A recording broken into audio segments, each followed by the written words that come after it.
How do we find our specific mission in life? Our sages tell us that each individual at the Sinai revelation experienced both a collective revelation, but also a specific revelation. There were 600,000 souls present at Sinai, and there were 600,000 individual bespoke revelations. Each soul, of course, is part of the collective Torah. Each soul is obligated to fulfill the collective Torah, what we call the 613, all the laws, all the details.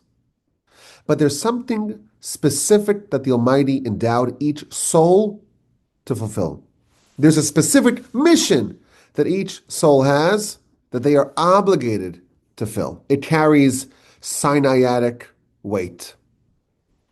And the biggest problem that someone who recognizes this has is that although it's not easy to fulfill the whole Torah, but at least we know what to do. There's a book, Shulchan Aruch, the set table.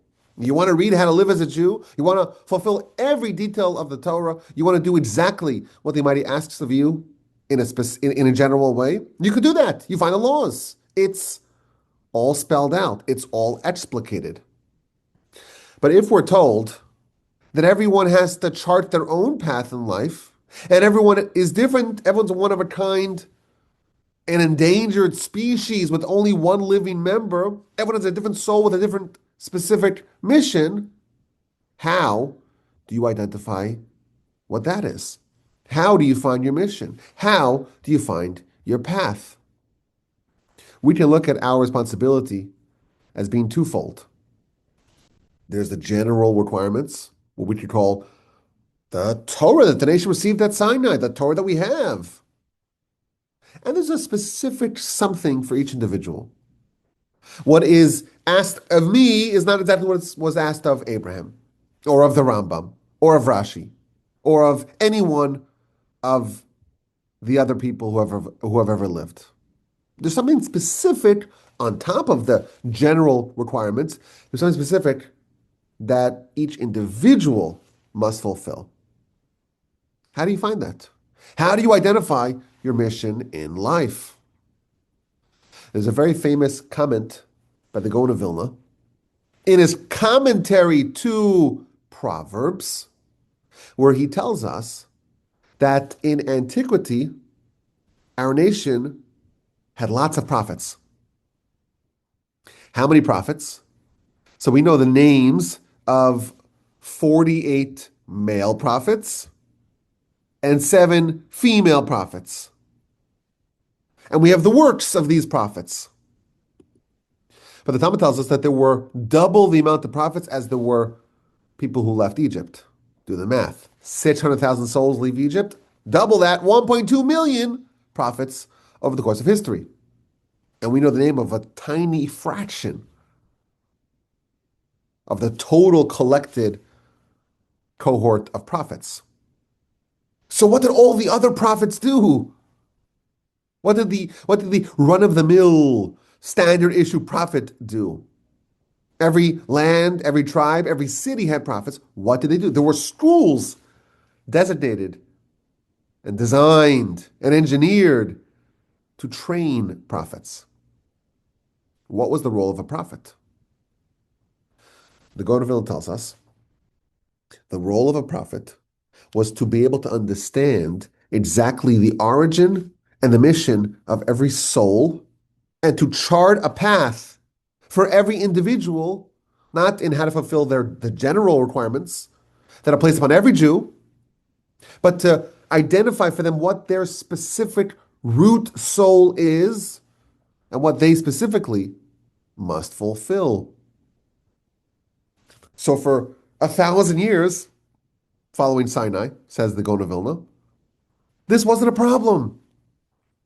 You wanted to live properly. You want to do exactly what the Almighty wants of you, and not to omit or skip or ignore anything. So you follow the Torah with all of its details. And you go to the prophet, and you spend time with the prophet. And the prophet identifies for you exactly what your soul in particular must fulfill. So you're able to do both the general requirements and find that one area, that one corner, that one element that you specifically are tasked with fulfilling.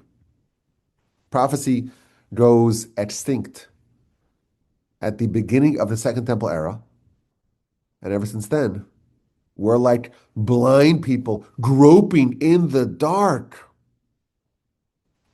There's a prayer that we say every day multiple times where we beg God to return the offices, the institutions of yore. Hashiva shovteinu kavarishona. Return, restore our judges like the earlier times. V'yoatzenu kivatchila. And our counsels, our advisors, like the beginning. Vehaser mimenu yagon v'anachan. Remove from upon us anguish and despair. What's the connection between the restoration of judges and the restoration of councils and the removal of anguish and despair? Our sages tell us that the judges, they were the ones who adjudicated law. The councils, those are the ones who provided bespoke guidance for every individual. And absent that, we have anguish and despair. We don't know what to do. We know that there's something that's demanded of us, each individual. And we have a lot of sources to this effect, that if a person, God forbid, were to neglect their individual calling, their individual mandate, they're in big trouble. Because the judgment post-mortem, the heavenly judgment, the heavenly tribunal is about this. Did you fulfill the specific mission for which you were created? But what is that? I don't know. There's no book. Maybe there is. But apparently there's no book to find the answer. That's very anguishing. That causes despair. And we pray every day, restore that office, those counselors that can provide the guidance and the direction. We're placed here to do a specific mission. And we're blind. We're not informed. We don't have direction. We don't have counsel. And everyone hopes and everyone wishes to find a book, an instruction manual, a step-by-step guide that can direct each person upon the correct path for them. If only there was a book. If only. Well, I have good news for you. I have good news. There is a book. Yes, there is a book. It's referenced in Genesis, chapter 5, verse 1. Ze Sefer, this is the book, Toldos Adam, of the Chronicles of Man, or of Adam. So the first book that we see mentioned in Scripture is a book called Toldos Adam, the Chronicles of Man, or of Adam. Now, what does this mean? The Talmud tells us. In multiple places, there's a book. And it's called the Chronicles of Adam, or of Man. And it's a book that the Almighty showed Adam. And in it, it lists every generation and its influencers and its wise people. It lists all the future generations of Adam. And Adam was allowed to peruse it. And the Talmud tells us that he made one comment. He was going generation to generation to generation and reading about all the people that are going to exist and make an impact in each generation. And the Talmud tells us that when he got to the generation of Rabbi Akiva, Samach b'Torah, he was gladdened, he was joyous with his Torah, i.e. with Rabbi Akiva's Torah. Vinis atzev b'misaso. But he was saddened with his death. Okay, there's a book, Genesis chapter 5, verse 1. It's called Toldos Adam, the Chronicles of Adam or of Man. And God showed it to Adam, and it contains data, information about future people, future movers and shakers, the descendants of Adam. And the Talmud tells us he had one observation. He was happy with the Torah of Rabbi Akiva, but he was sad with the unfortunate and grisly and barbaric death of Rabbi Akiva. That's what the Talmud tells us.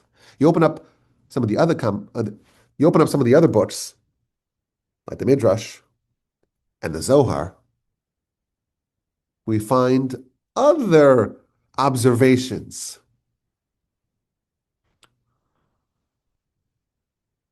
We find that Adam noticed a different descendant of his, someone named David. And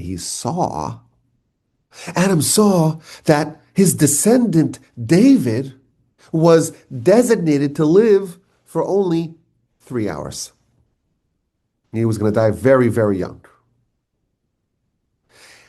And he makes a comment to God that this future descendant of his, this David, he's not going to live a very long life. And is there any way to fix it? Any way to remedy the very truncated life of David? And God tells him, no, this is my plan for David. I want him to live only for 3 hours. Okay, so Adam persists. He says to God, well, how many years did he designate for me? And God tells him 1,000 years. And then Adam asks, is it possible to give a gift? Are there gifts in heaven? And God says, yes. So Adam tells God, this is found in the sources, please take 70 years allotted to me and give it to David. And the sources tell us that they brought a document, a contract, and it's signed, and God signed on it, whatever that means, and the angels signed on it. Adam, in this book, in him witnessing his future descendants, he makes one amendation. David will live not for 3 hours, but for 70 years plus 3 hours. That's the one entry that the Midrash and the Zohar tell us. Adam took action regarding David. He gifted him life. Now, we find many other references to this book. So, for example, the Midrash tells us that there's a whole swath of people in every generation that Adam was able to witness. The influencers, the benefactors, the leaders, the prophets, the strong ones, even the criminals, the pious ones, the good people, the bad people, everyone. In every generation, Adam was able to foresee. In another version of the Midrash, we find that Moshe also was privy to this book. And he saw every future generation and its judges and its kings and its wise ones and its leaders and so on. There's a very important book, and it could be very helpful in our discussion. If someone wants to know what mission they are tasked with, what their soul in particular needs to do, if they could find their entry in that book, they would know the answer. Now, how do I know that? We are reading now about the tabernacle. And there was a surprising choice for who was going to lead the efforts to build the tabernacle and all of its vessels. And the verse tells us, chapter 31 of Exodus, God tells Moshe, Re'eh, behold, I have designated by name Betzalel, son of Uri, son of Hur, to the tribe of Judah. Bezalel, son of Uri, son of Hur, to the tribe of Judah, to the tribe of Judah. He's going to be the overseer, the general manager of the entire operation of building the tabernacle and its vessels. And he's going to have a lieutenant, Ahaliav ben Achisamach, and many other volunteers, but Bezalel is responsible. And the way he's introduced is Re'eh, see, behold, behold, Bezalel, son of Uri, son of Hur, to the tribe of Judah. And the commentaries say, wait a minute, like, why is he introduced in this dramatic fashion? God could say, God tells Moshe, okay, Bezalel, son of Uri, son of Hur, he's the one who's in charge of building the tabernacle. Re'eh, see, behold, something in that word that catches our attention, and the commentators all talk about it. So the Ramban says, he says, Bezalel, like he was a polymath. He was a Renaissance man because he knew everything. If you think about today, they have so much specialization, right? The people who are really, really good typically have a very narrow band of expertise. They're the number one source in this particular area of wisdom or scholarship or aptitude in whatever field. But to find someone who is the best in so many different disciplines, that is a sight to behold. And this is compounded by the fact that the nation, just a few months prior, they were slaves. And they engaged in harsh labor of making bricks, not in the delicate and precise skills of jam cutting, of intricate embroidery, precision skills. You think of someone who, pours cement and someone who makes movements for high-end watches. It works with very, very fine instruments and in a very delicate field. Those are very different types of skills. And you don't expect someone who works in coarse materials to have any aptitude in these very delicate and intricate areas of work. But Bezalel, he was an expert in all the different areas. Not only that, he knew the secrets behind all the vessels. The tabernacle had thousands of vessels, thousands of different parts to it. Each one is secrets upon secrets upon secrets. And Bezalel is a wonder. He's someone to behold, to marvel at. If you didn't see it for yourself, you wouldn't believe it. A slave recently released is such a Renaissance man, such a polymath, such an expert in so many different domains. He was a true phenom. A wunderkind. Now, he happened to have also been only 13, which makes it even more unbelievable. Re'eh, see, behold this unexpected sight of such talent, such unexpected talent. That's the first interpretation of the Ramban. And then Ramban offers another interpretation. He cites the Midrash. Re'eh. So we translate it as see or behold. What does it mean to see? It means literally to see something. God showed Moshe a book. Which book? This book, the book of Adam. And he said, look, let's find the entry of our generation. Oh, Bezalel, what does it say?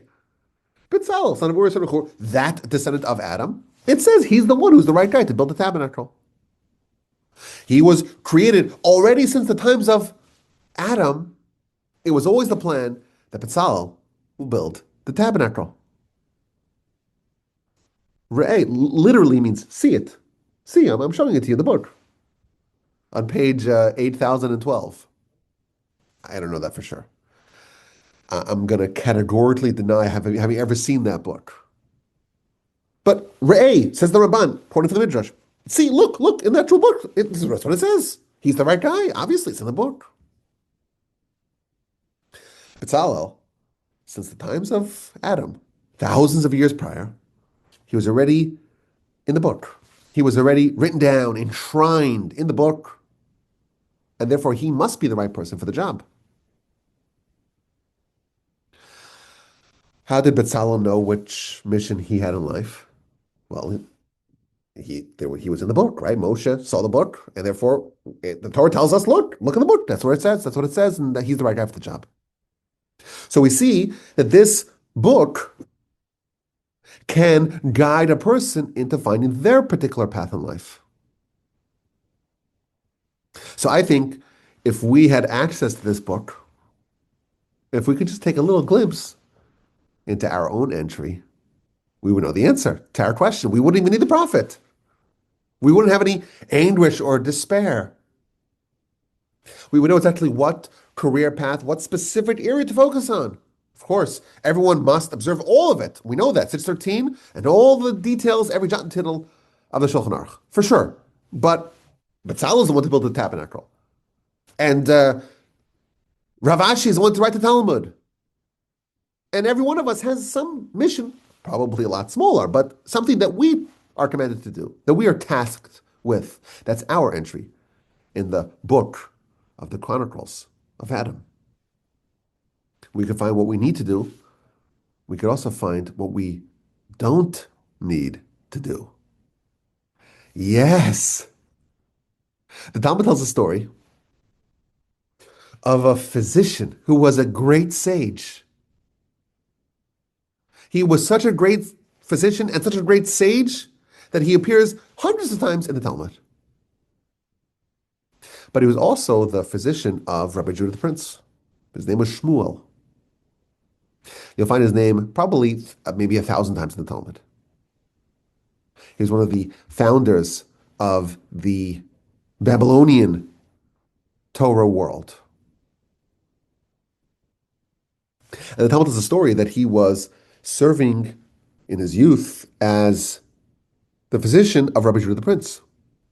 And it tells a story about how he healed him. And the Talmud is addressing that Shmuel, who's this very talented physician, but also the greatest Torah sage of his era, or one of them, he's called Shmuel and not called Rabbi Shmuel because he never received ordination.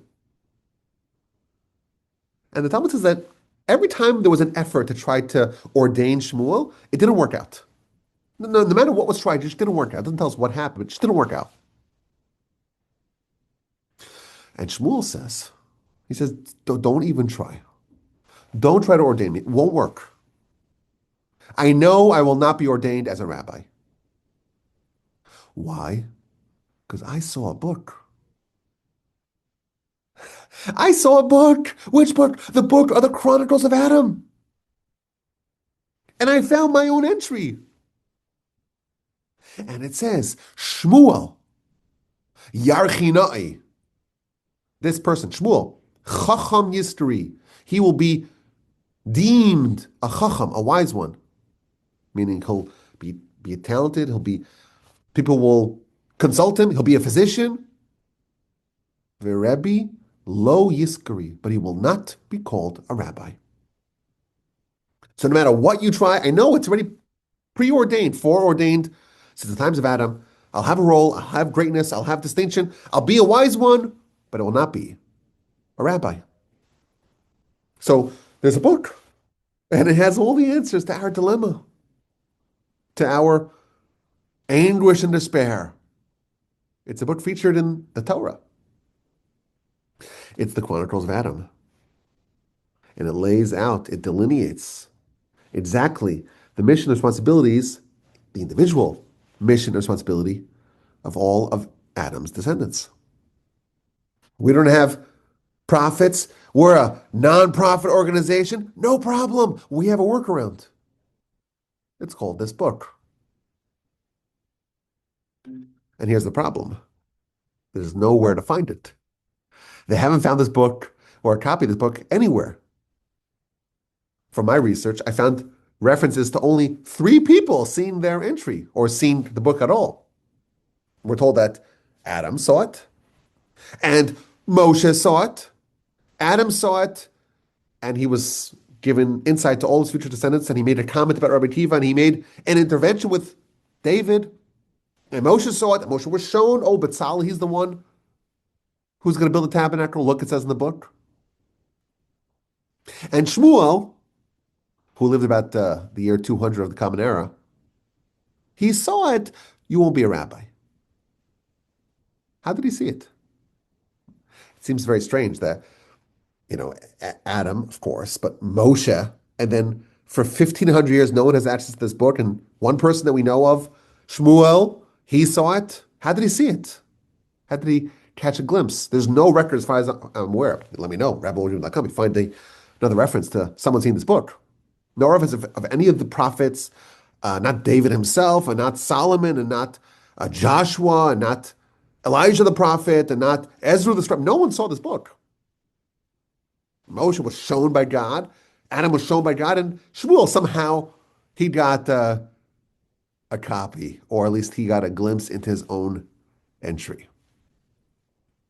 Is there any way for us to catch a glimpse into our own entry? Can we peek into the entry in our? Can we peek into our entry in the book? It's a very classified work. God showed it to Adam. God showed it to Moshe. No one really knows how Shmuel read his entry. And I looked at the commentators. One of the commentators posits that maybe he was shown this in a dream. Shmuel, he was really qualified. He's one of the great sages in the Talmud. And for whatever reason, every time there was an attempt to ordain him, it didn't work out.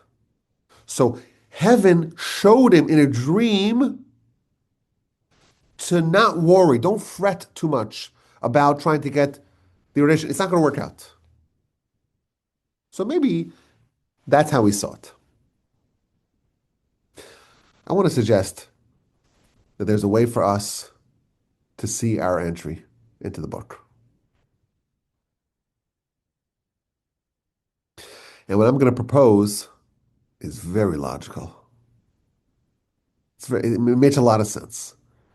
And when I'm going to say, you're like, oh, that makes a ton of sense, and that's so obvious. The insight that I want to develop is not just that there's an obvious way to find your entry in the book, but also when you find that entry, it's actually the entry.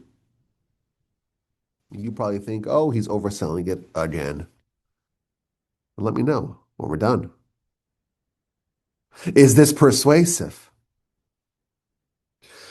Betzalel was 13 years old. He's a kid. And he has all these remarkable abilities. Imagine his shock when Moshe says to him, Betzalel, you're the one to build the tabernacle. The whole nation's going to come and try to help you, but you're the one who's responsible. And how did Moshe know that Betzalel was the right guy for the job? Well, God told him. And specifically, God said, Re'eh, see, look, in the book of Adam, it has every generation and its shakers and movers and important people. And there's an entry that's clearly labeled. Betzalel, son of Uri, son of Hur, to the tribe of Judah, builder of tabernacle and its vessels. He was preordained for this role. Here's the insight. In chapter 31 of Exodus, God is speaking to Moshe. And God says, look, behold, Betzalel, son of Uri, son of Hur, he's the one to build the tabernacle. That's in chapter 31 of Exodus. Moshe is told by God. In chapter 35, Moshe is speaking to the people. And Moshe is telling them, he's informing them about the appointment of Betzalel. And we have almost identical verses. Chapter 31, verse 2, Re'eh, this is God speaking to Moshe, behold, karasi b'shem. I have called out by name, just literal translation. Betzalel ben Uri ben Hur Mata Yehuda. Betzalel son of Uri son of Hur, son of the tribe of Judah. Chapter 35, verse 30, almost an identical verse. Vayomer Moshe el bnei Yisrael. Re'u. Re'u is re'eh, just to the masses, right? Re'u kara Hashem b'shem Betzalel ben Uri ben Hur Mata Yehuda. God says, behold, I have called by name, I've identified by name. And Moshe says, behold, God has identified by name. It's the exact same verse. There's a perfect symmetry between what God told Moshe and what Moshe told the nation. But here's the problem.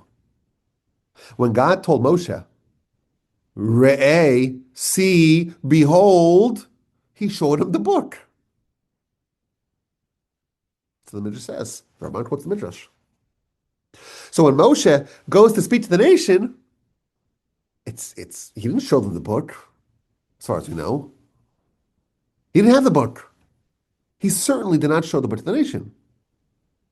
So how come he uses the exact same words, re'eh or re'u, see, behold, God chose Betzalel, if this way of structuring the verse, re'eh, see, behold, means see the book, did Moshe show the book to the nation?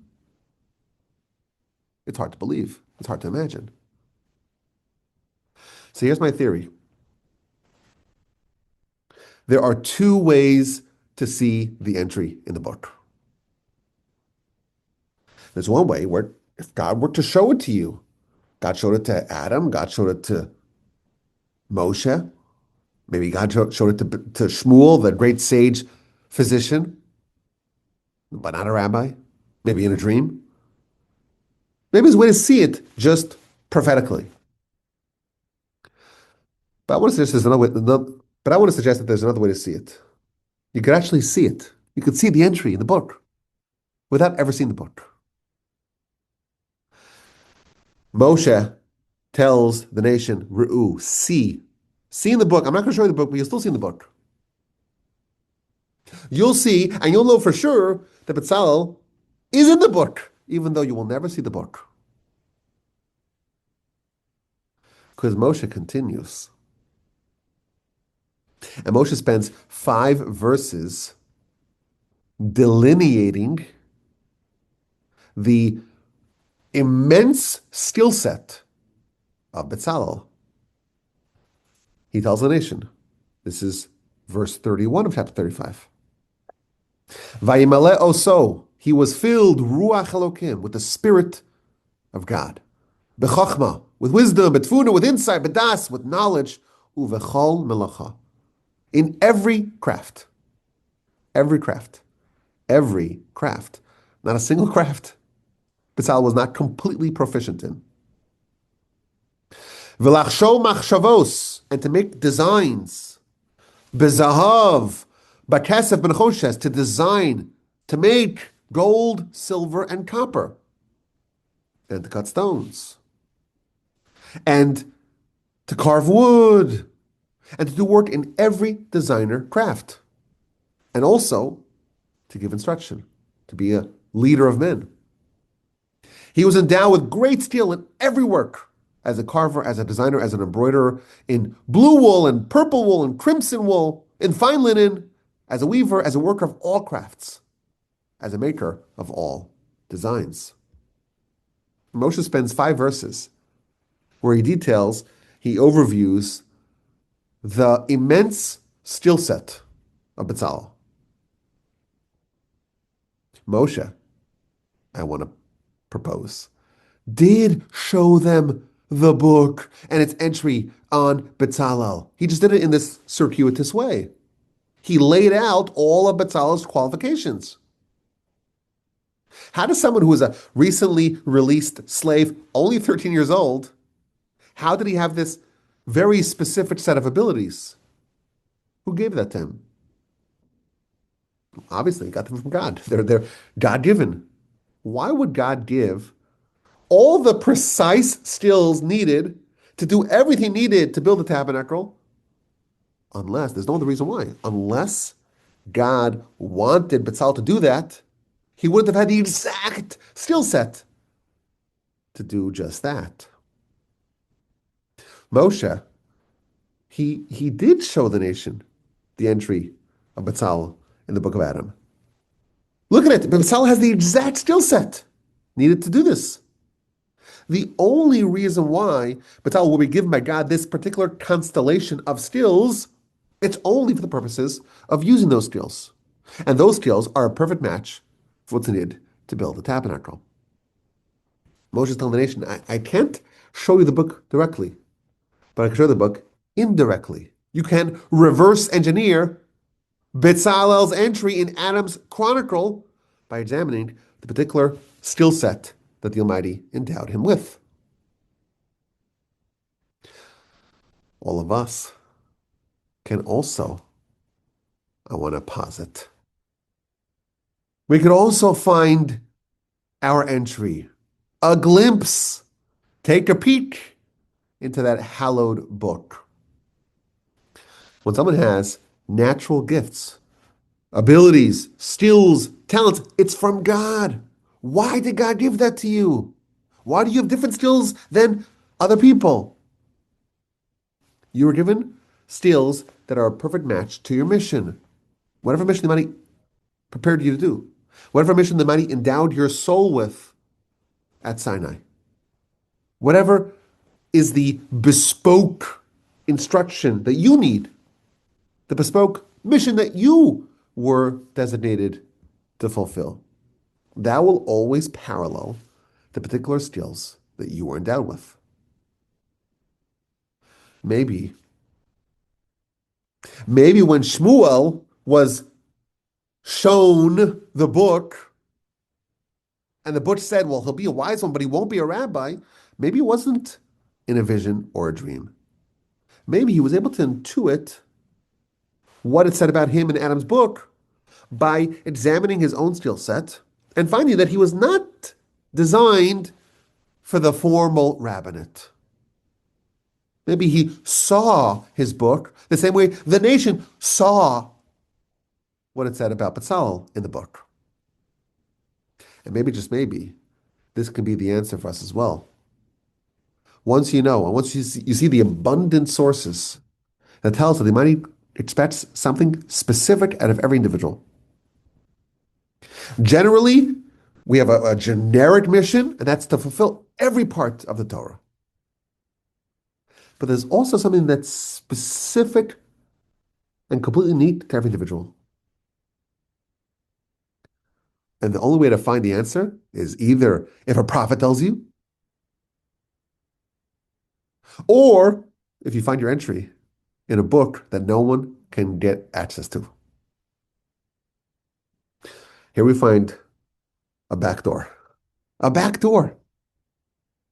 You can get a glimpse, catch a glimpse, a peek into this book. If you find your skills and you understand exactly what part of God's agenda, as it were, can these skills match? You know, you could see it in the book. You know what it is that you are expected to do. I said it's a simple idea. The idea is, well, find something to do in life that matches what you are particularly good at.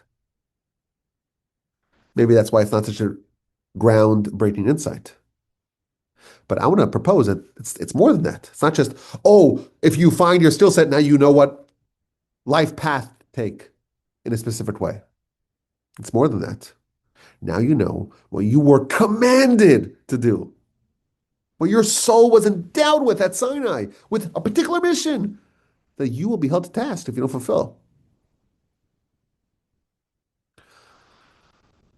The sources talk about what happens to the soul gets to the heavenly tribunal.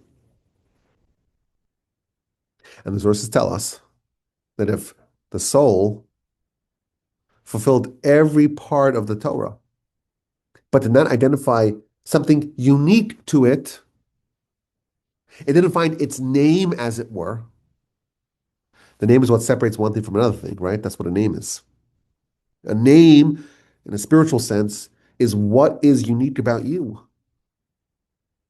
If the soul doesn't know its name, it hasn't identified its particular mission, it's in big, big trouble. I don't want to get too graphic, but it's not pleasant. You were given whatever you need to do to find that mission. Because after all, that mission is a perfect match to your skills and talents and ability. We have to know our faults. We have to know our shortcomings, our flaws, to fix them. And we're in trouble. Woe to one who does not know their faults. You don't know what you need to fix. But woe and double woe to those who don't know their skills, who don't know their talents, who never discovered what makes them unique and what tools they were given. And now we know why, because those are a perfect match to your entry. Moshe could show the nation Batal's entry by simply listing all the different skills that are a perfect match for the mission of building the tabernacle. They know for sure. They didn't see the book, but they knew for sure what it said in the book. Each one of us, I believe, there's an entry with our name in this book. We don't have a prophet. We're a nonprofit organization. So there's anguish and despair. How do I know what I'm supposed to do in life? There's a book that has the answers. And we can't read it directly, but we can read it indirectly. And if we do so, please God, we'll be informed with what we need to do to fulfill our specific mission in life. And then we will have no anguish and no despair. I would like to hear your feedback. If you want, you can always send me an email, rabbiwolbe@gmail.com.